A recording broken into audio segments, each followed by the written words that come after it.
Hola, buenas tardes. Hoy miércoles día 13 de julio hablamos de este Madrid, donde hoy ha sido un día intenso. Vamos por eso a hablar de más temas, no solo nos vamos a centrar en lo que hemos vivido más de cerca. Hoy ha sido uno de esos días pues donde al final uno se da cuenta que cuando las cosas se hacen bien o se intentan hacer bien, se guardan las formas, se siguen los protocolos. Se insiste, porque a veces hay que insistir, pues al final las cosas acaban funcionando. Tras más de un año y medio sin dejar hablar al diputado Pablo Cambronero en el Congreso, finalmente se ha logrado que le dieran 3 minutos hoy la presidenta del Congreso, nada más y nada menos que en el debate de Estado de la Nación, donde apenas hablan una docena de diputados, de los 350, donde por no hablar no habla ni Feijóo, pues se le ha dado esos 3 minutos que confirman que cuando se hace el trabajo, y aquí hay que decirlo con claridad, gracias al apoyo de muchos de ustedes, de muchas hormiguitas, pues al final, pues miren, se empieza abriendo una puerta. Y eso es al final lo que acaba siendo la historia de la política. Muchos se creen, muchos piensan que la política es ese lugar horrible donde todo debe servirse a base de, no sé, de gente, como decíamos otro día, prepotente, de gente que no escucha, de gente que se aleja de la realidad. Y algunos, seguramente porque no venimos de la política, sino del análisis político, que no tiene que ser lo mismo, pues creemos que no, que al final hasta los más cabezotas, hasta las más cabezotas, estamos pensando obviamente en la señora Batet, al final se rinden ante la evidencia, ante lo que no quieren hacer, que es cometer, digámoslo así, delitos como la prevaricación u otros. ¿Todos los diputados tienen los mismos derechos? No existe reglamento, como hemos dicho en más de una ocasión, en el grupo mixto. Y el uso partidista que se hace de las instituciones, pues a veces solo tiene una manera de responder. Y esto debe animarnos a todos a pensar que el camino todavía es largo. Claro que lo fácil es rendirse, claro que lo fácil es dejar todo y decir hoy, tenemos algunos diputados y diputadas bastante claro en ese ejemplo, ya no me hacen caso, pues me quedo en casa y sigo cobrando. Pero creemos que la ética, esa por cierto de la que algunos que querían tomar el cielo, pues debe ser lo que prime las acciones de los políticos y lo que haga, pues que con esfuerzo, con tenacidad, con insistencia, sin levantar nunca la voz, algo que siempre hemos dicho. Cabrearse no lleva a ningún lado. Otra cosa es que luego te cruces un idiota, un estúpido, o una idiota, una estúpida, y le tengas que poner en su lugar, sin levantar la voz a veces, solo con una mirada socarrona, cínica.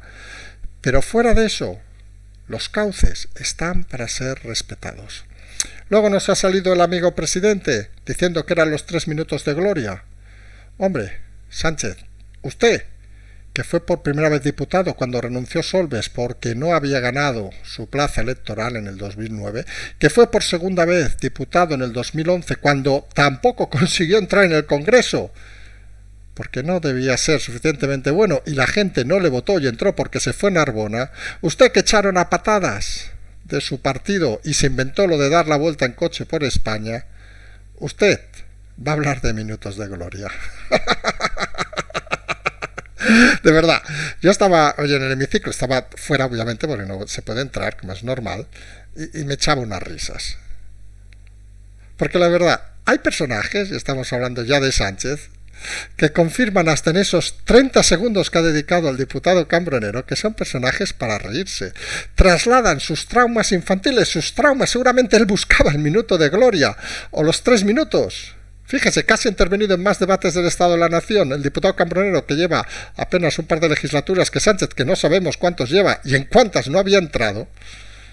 Pues esa es la triste realidad, señor Sánchez. Es la triste realidad que le atosiga, suponemos. Que hace que jamás en su vida ha hecho ni una posición, ni nada. Bueno, la tesis es para echarse otras risas. No ha hecho nada en la vida y usted va hablando de minutos de gloria. Ay, Sánchez, de verdad, de verdad. Lo triste, ¿sabes qué es? Presidente, porque hay que llamarle presidente, porque hay que mantener el respeto y las formas, obviamente, que nadie se lleve a escándalo ahora. Lo triste, presidente, es que usted seguramente, sin esto, no sería nadie. Sería otro personaje absurdo, de esos que necesitan a papá o al suegro para poder labrarse una vida. Porque usted no ha hecho nada en la vida. No consiguió ni entrar en el Congreso por los votos de los ciudadanos, cosa que el diputado Cambronero hizo en 2 ocasiones. Contando Andalucía en más. Usted nunca lo logró en sus primeras ocasiones. Y no es aquello de que tras el error uno rectifica y uno tal, no. Sigue con la pedantería, la prepotencia que hablábamos ayer de muchos diputados que se creen que porque les abran la puerta ya son Dios. Y lo que les falta es, curiosamente, lo que hoy ha demostrado el diputado Cambronero. Les falta humildad. Y lo ha demostrado recordando en esas pocas palabras que les han dado, no solo a ese teniente coronel, sino también a muchos de ustedes, que ayudan a diario para que consigamos, aunque sea poco, aunque según el presidente sean unos minutos de gloria, consigamos seguir avanzando en que todos entendamos la política como un lugar útil. Sánchez sabemos que no lo entiende, porque Sánchez ha entendido la política como un centro de colocación, donde le colocaban cuando era competente o era incompetente, digámoslo así de claro, y no entiende nada más. ¿Qué le vamos a hacer, presidente? Cada uno está donde está. Seguramente para usted son 3 minutos de gloria, para otros es simplemente el esfuerzo de venir, de trabajar, de preguntar, de leerse el reglamento, de leerse las leyes, de releerse informes de hace 20 años, donde hablan del grupo mixto, de preguntar con tenacidad, de hacer ese trabajo oscuro, que para eso algunos sí que somos válidos y otros, pues parece que viven en Narnia, como es su caso, con sus minutos, sus segundos y sus historias. Estaría bien que recordara a todos y que todos recordáramos cuál ha sido su vida profesional, cuál ha sido su experiencia en la vida. Veremos entonces que esos 3 minutos de gloria que dice del diputado Cambronero, a su lado son 3.000 años de esfuerzo. Y usted de eso no tiene, perdón, ni puta idea. Dicho lo cual, pues ayer sí que hizo algo bien Sánchez, pues le dio una hostia, como dijimos, a Yolanda Díaz, la ha devorado totalmente, la ha hecho desaparecer. Fíjense, Yolanda Díaz, como quien dice, ha desaparecido el espectro. Curiosamente, y dése en cuenta el detalle del espectro mediático. Fíjense que prácticamente ha pasado desapercibida, ha intentado seguir haciendo esas mini-ruedas de prensa, esos canutazos, pero parece que empiezan a absorberla, como diciendo o instruyendo órdenes de Moncloa de que a esta ni agua. Esta sí que va a pasar por los 3 minutos de gloria, ya verán, porque esta va a quedar un poco desnortada. Sánchez ha decidido alzarse directamente contra ese 2-3, ese votante que se mueve entre el 2 y el 3, no sabemos qué cálculos hace. Suponemos que tanto López como Vallés no calculan muy bien quién está en esa horquilla, pero algunos pensamos que el votante medio de este país está entre el 4 y el 6, el votante máximo, digamos, incluso el que más vota, y los extremos se movilizan cuando toca, pero si no se quedan en casa y ir a buscar el votante del 2-3 regalándole cosas, hombre, pues tampoco tenemos muy claro que sea de gran utilidad. En todo caso, sí que parece que lleva a los medios prostituidos a hablar del tema como si fuera una heroicidad nacional.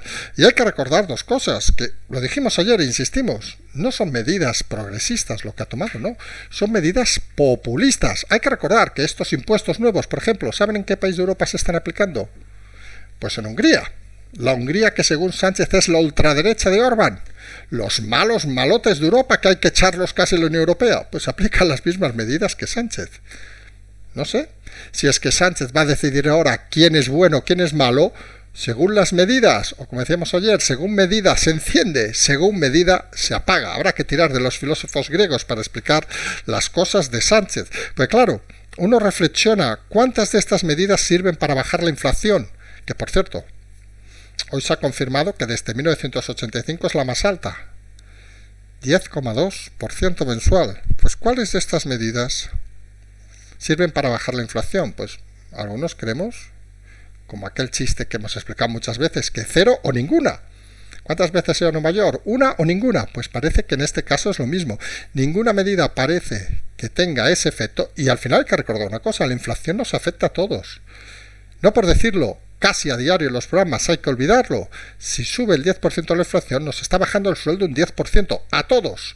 funcionarios, políticos también, aunque estos vaya usted a saber, porque como ha salido hoy, la media en España es de ojo el dato, 193 días que estás pagando impuestos hasta empezar a ganar dinero. Los políticos no, que el 40% de sus ingresos, dietas, etcétera, etcétera, no se graban. Ellos no tienen ingresos en especie. Ya saben, Sánchez se va un mes de vacaciones y no se considera especie. Si ustedes, si tienen una empresa y se van un mes de vacaciones, ya verán cómo les van a hacer pagar como si estuvieran, vamos, cotizando a Dios, así de claro.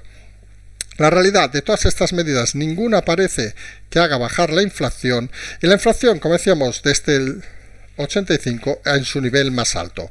Día de fechas, porque curiosamente desde el 2002 el euro no había estado debajo del dólar, como está desde hoy. Con lo cual también es una noticia sorprendente. Parece que estamos yendo hacia atrás. Piensen que el 2002 es hace 20 años, que se dice pronto, y 1985 es hace 37 años. Algún oyente, sabemos quién, no habría nacido, otros, como sabemos, casi ya jugamos a la pelota. Pero esa es la realidad, parece que estamos en un retroceso cada vez más global.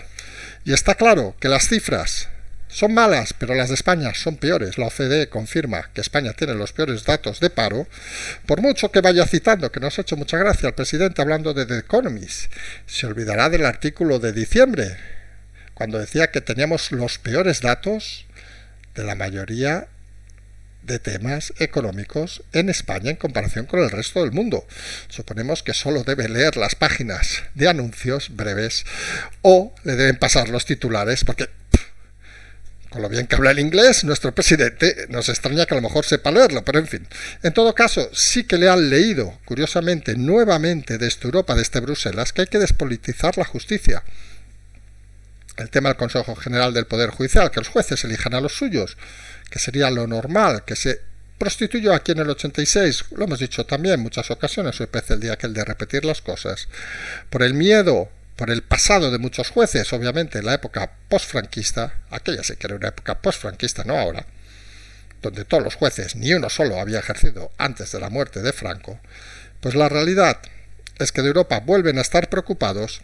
Y nos decían, hace un rato nos decían, claro, ¿y si Europa deja de dar dinero? Es que Sánchez no tiene ninguna obligación de convocar elecciones, aunque dejen de dar dinero, aunque nos digan que somos peores, yo que sé, que se acuerdan del saltamonte Flip, o Willy, o la araña Tecla, por decir la abeja maya, aquellos que tengan más años, el joven no sabe de qué hablamos, pues parece que sean esos personajes absurdos a veces de la vida. Pero claro, el único que puede convocar elecciones, obviamente, es el presidente Sánchez. Y está claro que a pesar de sus anuncios, sabe que esto no remonta de ninguna manera. Y aquí es uno de esos momentos donde decíamos ayer y antes de ayer que Feijóo debería cogerse a ese asunto para dar un giro a la política. Porque claro, si Feijóo apuesta por negociar a lo chanchullero con el PSOE, el Consejo General del Poder Judicial, sin dar unas instrucciones claras, estamos en lo de siempre. Y hemos dicho que Feijóo, que está ganando sin bajarse del autobús, debería empezar a coger el toro por los cuernos, empezando por su partido, obviamente, donde debería liquidar unos cuantos. Liquidar políticamente, claro. Pero debería aceptar ese reto y plantear directamente: aquí el Consejo General del Poder Judicial lo van a elegir los jueces, punto, y de ahí no nos movemos. Eso daría satisfacción a muchos españoles, los que estudian interesados por el tema, obviamente, a muchos jueces, o a la mayoría, o a casi todos los jueces, y sería un mensaje que llegaría a Europa de forma clara y nítida. Nosotros creemos que la división del poder, de los poderes, es efectiva. El partido que gobierna, no. Es fácil, Alberto Núñez Feijóo. Toca un poco de carácter. Y seguramente toca enfrentarte dentro de tu partido a elementos subversivos que creen que la democracia es el bipartidismo entre tú y otro, y que no apuestan por ti, no te olvides, apuestan porque tú estés ahora, pero cuando mañana te larguen, ellos seguirán, y ese es el error. Hay que empezar a trabajar con gente que tenga capacidad de esforzarse, de estar en política para servir a los ciudadanos, no gente que lleve 40, 45 años mamando de la política pensando que todo lo malo ha de continuar de una manera clara y rotunda. Porque luego hay situaciones que cuanto menos también son extrañas. ¿Saben el tema este de la señora del indulto, la Juana, creo que se llamaba Sevilla, si me he equivocado, perdón, pues que dijo la ministra no sé qué barbaridad, no la queremos repetir, simplemente porque las barbaridades de Montero no nos acordamos, vamos a ser sinceros, tenemos una edad y a veces se nos van las cosas. Pues resulta que le demandó el exmarido de la señora, ¿y saben quién va a llevar la defensa de Montero? Pues el Estado. Nosotros no sabíamos que por una barbaridad que haga una ministra tenemos que responsabilizarnos todos. Porque luego, fíjense lo curioso, que esta gente, y aquí hablamos de Podemos y el PSOE, son los que dicen luego, no, el rey cuando hace alguna barbaridad no puede estar el Estado detrás. Y es cierto que el rey se hace una barbaridad personal, como un asesinato, no tiene inmunidad, seamos claros, tiene inmunidad para su cargo. Y nosotros entendemos que la defensa de la ministra será para su cargo, no porque diga tonterías a nivel personal. ¿O es la postura del gobierno acusar a gente inocente y se le puede exigir responsabilidad patrimonial al gobierno también? Porque claro, si estamos entrando en este juego, cualquier juez que vea el tema dirá, oiga, si defiende el gobierno, es que entendemos que esta postura de esta señora está refrendada por el gobierno, con lo cual la propia responsabilidad no solo es de la ministra, sino del presidente, de la vicepresidenta, del vicepresidente y de todos los presidentes, ministros que haya por haber. Aún será que las palabras de Montero se tomarían en un consejo de ministros. Como son privados, quizás no se pueda saber. Lo cierto que es grave el uso, digámoslo así de claro, de recursos públicos para temas personales. Hemos hecho no sabemos si breve segundo café, hemos tratado los temas más fundamentales, sobre todo basado en el debate de esta nación y algún tema económico. Nos vamos a emplazar a hoy a la noche. Hoy creo que hemos dicho que era miércoles, porque hoy es miércoles, día 13, nos emplazamos a más tarde en el programa de la noche para troncar la transferencia y como siempre decimos, simplemente seguimos.